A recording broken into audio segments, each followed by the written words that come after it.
ভাই তোর কি হলো ভাই? দাঁড়া ডাক্তার একটু ফোন দি।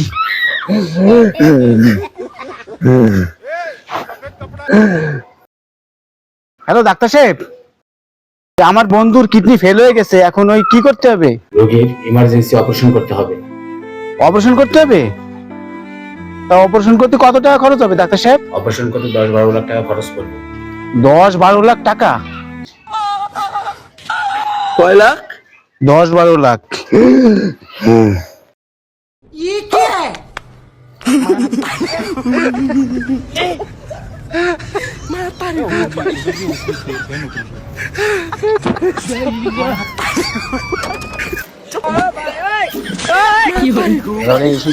বন্ধু এটা পিছনে পড়ে আমি ঠ্যাং মতো উঠতেছি। আরে ধরে দে দে। বন্ধু অপারেশন সাকসেসফুল।